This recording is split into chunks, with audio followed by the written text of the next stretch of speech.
Yo, what's up guys, Neon Blitz here, back with another Dragon Ball Gekishin Squadra video. We just got done watching the Season 6 Squadra Talk, so I'm just going to break everything down for you. And this is a very controversial Squadra Talk for a lot of reasons that I'll get into. So, one of the first things that they announced for the Squadra Talk is they brought in a brand new producer, Ken, for Squadra. Now, I believe he was a producer for Dokkan, so it's kind of funny that they snatched them and they kind of snatched Toshi from Legends. But we have a third new producer, so we have you, Toshi, and Ken. Hopefully, Ken can maybe make some great changes for the game, but they have then announced the Divine Draw. There's only one brand new Divine Draw for Season 6, and it's going to be a Burst Step. What this Divine Draw does is if you use your Vanishing Step, either into an enemy or into a teammate, you'll basically get a second Vanishing Step for free. And the great thing about this is if you Vanishing Step, you get your momentum keep going. So you can see on the left how if you normally Vanishing Step, you have to start walking, and then you'll slowly start flying. This Goku on the right just immediately starts flying, so you keep your momentum, which is great. And so you can obviously see here, Vanishing Step through Krillin, goes further along, keeps the momentum, gets away from the Super Saiyan Vegeta, or he Vanishing Steps through the Krillin, gets the movement speed and all that, and can get the kill on Vegeta. Seems pretty interesting. We don't know how strong it'll be. It doesn't look like it does damage to this Super Saiyan Vegeta here. At least doesn't. I mean, it doesn't hit directly, so we don't know, but seems fine. Right, this is more mobility. I mean, this seems kind of crazy for Kefla. You know, how are you going to catch her? But perfectly fine Divine Draw. Then they announced the 2 ones coming back. So we kind of have a repeat of Season 5 where they're only introducing one new Divine Draw and then bringing 2 old ones back. With Spirited Away and Super Damage Boost Skill 2 are coming back. Spirited Away was just any of the guys of destruction will have a bush around them, so you couldn't see if someone's pushing your guy of destruction. And Super Damage Boost Skill 2 just boosted damage of your Skill 2s. This is replacing Squeaky Hammers, Cloudy Cloak, and Super Damage Boost Skill 1. So Cloudy Cloak's gone, thankfully, but now instead of using the Cloudy Cloak just once to hit a God of Destruction, now if you're pushing, you're not going to be seeing where the enemy is anyways because there's just a bush around this God of Destruction. Big whoop. And then you got rid of Squeaky Hammer, which is, funnily enough, wasn't that bad after the nerfs of Season 5, which I know why they moved it because of all the complaining from Season 4, so I don't know why they waited till now to remove it when it was honestly perfectly fine now, but sure. Then they announced the 2 new helpers coming, where you're getting Tapion, which is a helper, which is kind of messed up that he's a helper. Hopefully down the line, you can eventually add him. Maybe if they get their own Haruto Garden for its moveset or something. And then we're also getting Dende. These are both tank helpers. Dende is just a Kaba helper skin, where it just applies all defense up to the enemy, to your team that's in there. And then the brand new helper from the Battle Pass is Dende. Dende actually seems pretty interesting, where he's able to heal the tank. Now, it doesn't seem like it heals a lot, because if you look at the Zamasu here with no passive, he only really restores the armor and gets, I mean, a sizable amount for early game. Maybe it scales based on the health and level of the game, so maybe late game's going to be super crazy. But we have Tao and Icarus that can just get you out of a fight immediately, and you can just go to your God of Destruction to heal. So I'm not too sure how good this could be. Of course, there's going to be characters that are good for, like, I think a Super Saiyan Vegeta, allowing him to just stay in a fight longer. God Vegeta, for when he's trying to build up his passive, could be good. I think Super Saiyan 4 Vegeta, if he's using the wall to heal, he can stall the enemy by blocking their attacks while healing himself. There's some characters that could do good with this, but I need to see this actually in game before I can judge how good it is. And Tapion is the ranked reward, so if you get to player rank A, if you get your player rank to A4 minimum, so you either get A4 in all 3 rolls or just get super high up in 1 roll, you'll be getting Tapion for free for Season 6, and you'll probably be getting him around Season 7 or the 1-year anniversary. Then once again, it's from the Battle Pass. And now probably the biggest thing to come from the Squadra Talk, at least gameplay wise, is Yakon is a brand new boss replacing Ribrianne. We're having our second boss be replaced. First, it was Android 16 being replaced by Jakachun. Now Ribrianne is getting replaced by Yakon. Now Yakon actually has a lot of interesting mechanics. So when Yakon spawns, and he spawns in the same area as Ribrianne or Jog in the middle of the map, he puts on this kind of area of darkness. And this area of darkness blocks complete vision from the outside. So even this Goku right here, which they'll showcase later, yeah, see it here, Gohan is in the sphere, the sphere of destruction, the sphere of darkness, but on the minimap Goku cannot see Gohan, but you also can't see the KO, the enemies inside. So anybody outside of this sphere cannot see anything of what's going on the inside. Now, if you are inside, you can see a bit into the outside of it. So that's how they're able to see Carol here. Very interesting. This is going to also be kind of annoying because if your tank is dead, you're going to have to go in there just straight, just by yourself and hope for the best. And and also think the sphere also blocks all incoming attacks. So we can see here Kale charging her skill 2, blocks it. So in order to do damage, in order to try to snipe the boss, in order to even try to do damage to enemy, you have to get in here. Now, how is this going to work like a Super Saiyan 3 Goku instant transmissioning in? Well, I don't even know if Super Saiyan 3 Goku is going to be able to instant transmission because he's not going to have vision on his teammates that are inside the sphere. I don't know how this is going to work for God Goku, God Vegeta. I imagine because it says it blocks all attacks, since God Goku, God Vegeta are not actually in the sphere, maybe God Vegeta, but at least God Goku, the sphere is going to completely block the God Goku. Next, then Yakon has an energy drain where he does this kind of suck move, and if you use any energy attacks during it, this little bar fills up, and he actually gets healed. As we can see here, that Super Saiyan 3 Goku uses Kamehameha, his rush attack, and Yakon's actually healing. And then once the bar gets filled up enough, he does his big swipe attack that actually does a lot of damage. But more importantly, if you've managed to fill up the gauge, it pretty much will cause Yakon to self-destruct and do a lot of damage. Now keep in mind, look how much damage it does right here. Yakon has more than half of his health. He instantly dies the moment you get the butt, or the moment you fill up the gauge. So makes me wonder now, instead of using your ults to secure the boss and essentially last hit it, I wonder if you want to use your ults to just fill up the gauge, especially if you have energy-based ultimates, and just cause Yakon to essentially overstuff himself and complete full. Now, we don't know the exact buff that Yakon gives. It's just like when they announced Jackie Chun that they didn't tell us what buff Jackie Chun gave.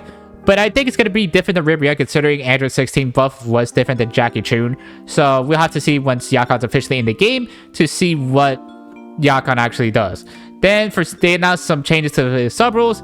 Nothing crazy here. I think they are done developing new sub rules. Unfortunately, I can make a whole other video talking about sub rules, but basically they're changing Veggie battles and Finders Keepers again, question mark. So for Veggie battle, they're reverting it back to the buff it gave during season 1, where if you hit the fruits or the vegetables, you would get your skill cooldown reduction, while the current change is if you hit the vegetables, it kind of gives a sucking ability or vacuum ability that brings all the vegetables towards you.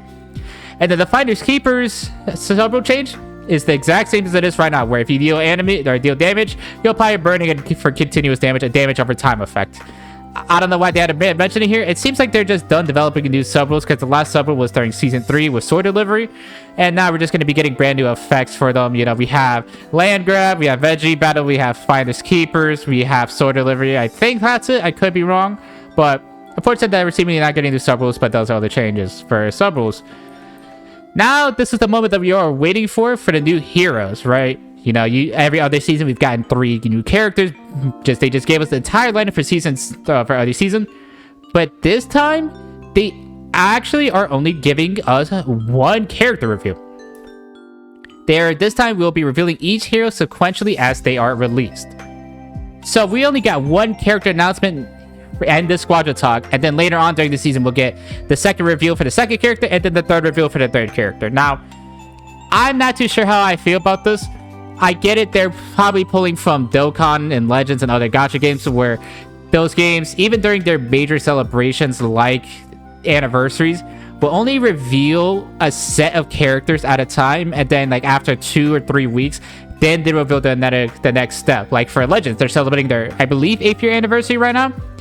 They reveal the part 1 characters like sometime early May, early June of Ultra, Gogeta Blue, and Legends Full Power Broly, right? Then like 2 weeks passed. And then they announced the Legends Ultra Shallot, and not Ultra, the Legends Shallot, and then the Legends Super Saiyan Trunks and Super Saiyan Future Gohan.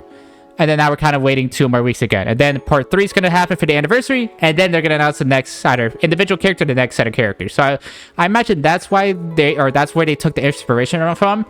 But I don't think this works for Squadra, because 1, they obviously already set up the precedent that every other Squadra Talk was going to reveal all 3 characters. So of course, any new change is going to make players mad. However, my second point is, for something like a gacha, players are already going to play anyways because they have the fear of if they don't play, they're missing out on summonable currency that's going to make less pulls from them, which means less chance to pull the new character, so they're going to play anyways, even if they don't want to summon for the new character.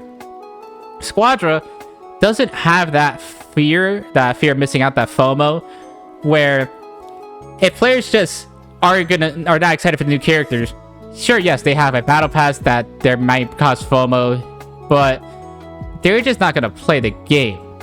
Now, you could argue, yes, if they don't care for the 3 characters being revealed, they're not going to play the game regardless.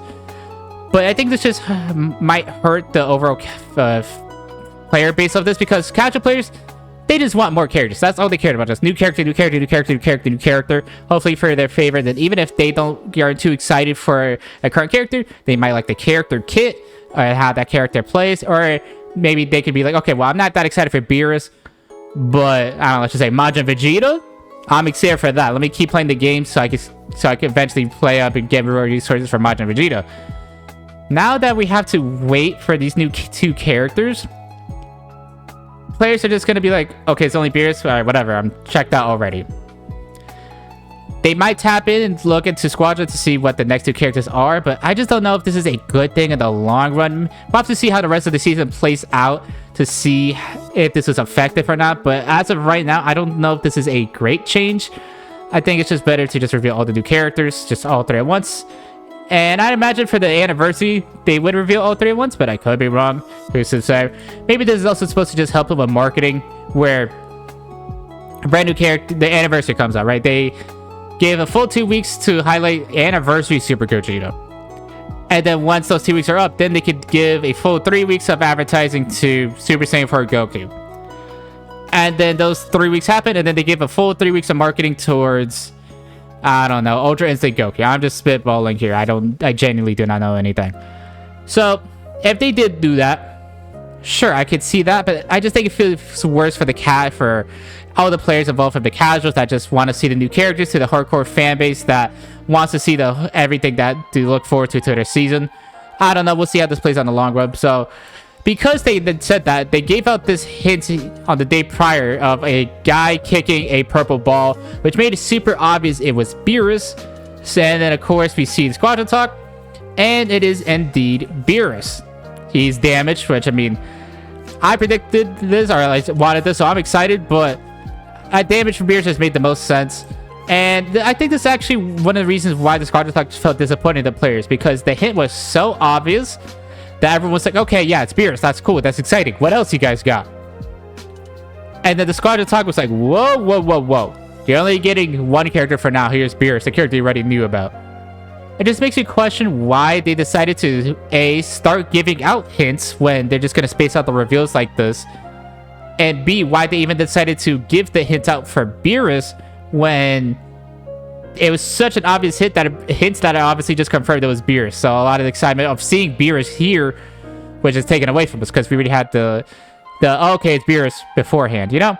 It's just weird. His kit does seem cool. He has the same market instructions as Topo, but instead of having, damage over time, it seemingly gives like a small execute health, kind of like, the best way I can describe it is like Winter Soldier's ult in Marvel Rivals, where he applies the reset on you, or does his ultimate on you, and then if he brings your health below a certain amount, you would just instantly die. Beerus seemingly has that. We don't know his full kit yet. I don't know if creators in this content creator program already have access to his kit or not, but he does seem pretty cool. And we have the Season 6 roadmap, which, they've done for every other season. Here's the Season 3 roadmap. I think these are 2 different things, where this is something they tweet out, which is a much more detailed roadmap, which would give us like the exact some events coming out, versus the end of the seasons where they give us new characters, so look at new skins and emotes.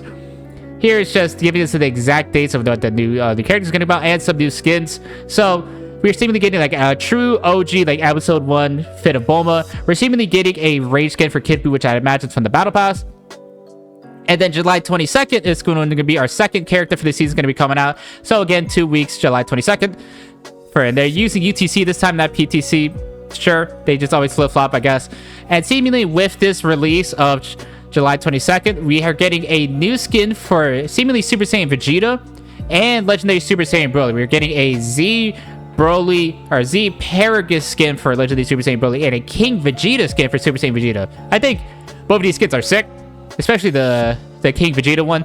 And it makes me question if these two skins have anything to do with this second character. I don't think skins in the past have given us hints as to what a new character could be. Like, we got this Cell Saga skin for 18, and then a week later, Kefla came out. So maybe if they did this schedule, you could say, people maybe thought androids, people maybe thought it was a beta girl. Who's the same? And then for season 5, they gave us this Gine outfit Kefla, and then this like Oolong outfit Gohan into a Bulma. So it could be a hint. There's very loose ties, I would say, but nothing really definitive. And then August 12th is going to be the third and last character for season 6, which is 3 weeks after July 22nd, because 29th is 1, August 5th is 2, and then the third character is going to be coming out August 12th. We do not know when they're going to do the reveals or how they're going to handle it, if they're going to give us a new Squadra Talk, if they're just going to drop it on Twitter. We don't know how they plan to handle these reveals. I'll keep you guys updated once we find out more information. But after this, the third character, it should be 3 weeks, and we're going to be in September already for season 7, which should be the 1 year anniversary. Now, I guess they could either delay or make season 6 1 week longer, because the Squadra 1 year anniversary is like September 10th. September 10th, September 10th, I'm pretty sure. So if they really wanted to, they could make season 6 1 week longer, just so the season starts pretty much the exact 1 year anniversary of Squadra. Who's to say? But it seems like they're just following a typical Squadra schedule. And then they go over very slightly Beerus' kit with the Mark of Destruction. I'll be reacting when they officially drop his kit, so don't worry about that.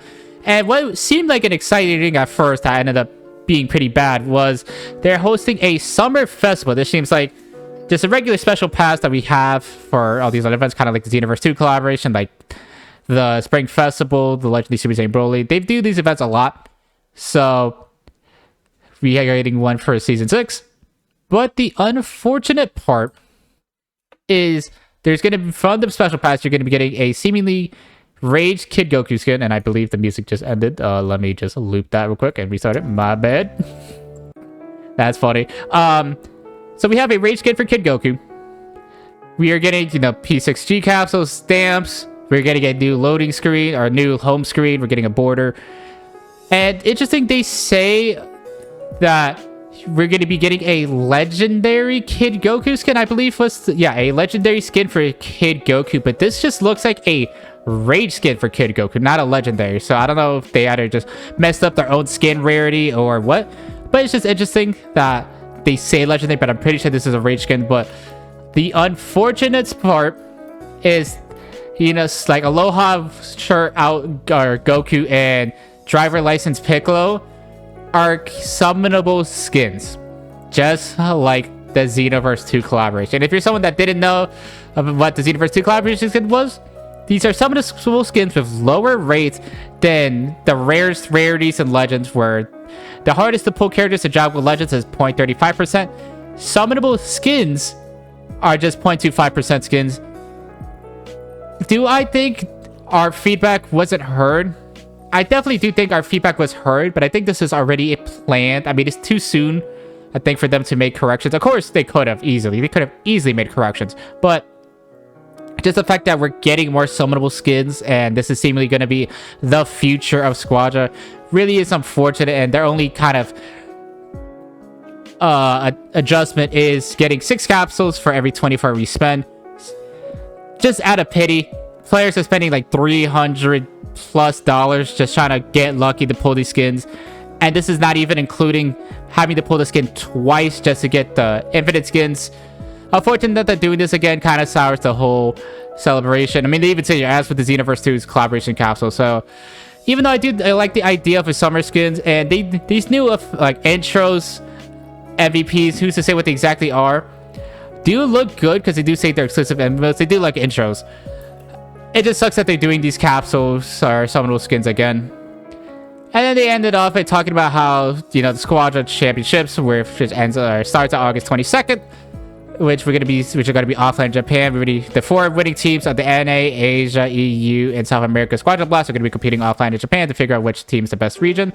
And they seemingly announced another campaign for fans to compete in, where you're going to be able to predict certain aspects of the tournament, where you can either predict which team's going to win, which character's going to receive the most KOs, which character's going to push the most. I'm not too sure. You can seemingly get a special badge and P6G capsules.